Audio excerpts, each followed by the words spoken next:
ভাবতেই অবাক লাগে, মানুষ এক টুকরো শান্তির জন্য কত কী না করে। এই শান্তি খুঁজতে খুঁজতে মানুষের বয়স চলে যায়, সময় চলে যায়, তবু শান্তি খুঁজে পায় না। মানুষ এই শান্তি খোঁজার জন্য কত পরিশ্রমই না করে। একটা সঠিক মনের মানুষ খোঁজা বলো, আর একটা বাড়ি তৈরি করা বলো, আর গাড়ি কেনাই বলো। মানুষ ভাবে হয়তো একটা বাড়ি করতে পারলেই আমি শান্তি, কিন্তু অবশেষে কিছুই পাওয়া যায় না। হয়তো একটা গাড়ি কিনতে পারলেই শান্তিতে থাকবো, তবুও পাওয়া যায় না। হয়তোবা একটা ভালো মনের মানুষ পেলে বা আমার পছন্দের মানুষটিকে পেলে আমি হয়তো শান্তিতে থাকবো, তবুও খুঁজে পাওয়া যায় না। অনেক কিছুই করে মানুষ এই শান্তির জন্য, তবুও শান্তি পায় না। কিন্তু কি অদ্ভুতভাবে এই সেবার মাধ্যমে যে শান্তি পাওয়া যায়, সেটাই আমরা মানতে চাই না বা বুঝতে পারি না, বা বলো বিশ্বাস করি না। সত্যি কথা বলতে জীবনে অনেক সংগ্রাম করেছি, অনেক কঠিন সময় গেছে, তবুও মানুষ বলে তুই এত শান্তিতে কী করে থাকিস। তা আমিও এতদিনে সে উত্তরটা হয়তো খুঁজে পেলাম। একমাত্র এটাই হচ্ছে তার কারণ, সেবা। সেবা করতে পারলে না অদ্ভুত এক শান্তি হৃদয় থেকে অনুভূত করা যায়।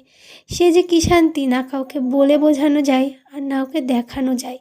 এক শান্তি যা সমস্ত দুঃখকে ভুলিয়ে দিতে পারে, তোমার সমস্ত অনুভূতিকে এক মুহূর্তে পাল্টে দিতে পারে।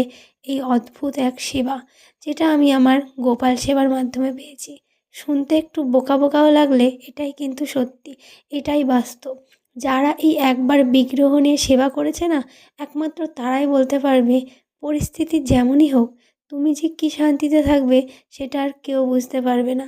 আজকাল অনেককেই দেখি ভগবানের সেবা দিতে, আমিও দিই। সত্যি না দিলে হয়তো জানতামই না যে এত কিছুর মধ্যেও এটাও একটা অদ্ভুত শান্তি, অদ্ভুত শক্তি যোগায় প্রত্যেক দিনের সকাল থেকে রাত পর্যন্ত কর্ম করার। সেরকমই আজকে একটু ছোট্ট ভিডিও তোমাদের সাথে শেয়ার করলাম। হ্যাঁ, সকাল থেকে রাতের ভিডিও তো শেয়ার করতে পারলাম না, এটা হচ্ছে আমার একটা মুহূর্তের সেবার ভিডিও। তো কতজন কত রকমভাবে সেবা করে গোপালকে, দেখেও যেমন শান্তি লাগে। হয়তো আমি অত ভালো করে অত কিছু করতে পারি না, কিন্তু চেষ্টা করি। যেটুকু পেয়েছি, যা পেয়েছি সব তো ভগবানের জন্য, তাই সেটুকু দিয়ে ভগবানকে সেবা করার। নিজের সন্তানের থেকে কম কিছু ভাবি না, বলতে পারো বেশি কিছুই। তবুও দেখো না, বেশি কিছু করতে পারি না, তাতে কি হয়েছে? ওই যে বলে না, বিশ্বাসে মিলাই বস্তু তর্কে বহুদূর। তো ভগবানকে মন থেকে ডাকলেই যে শান্তি অনুভূত হয়, বা সেবা করলে সেটা সেবার মাধ্যমেই বুঝতে পারবে।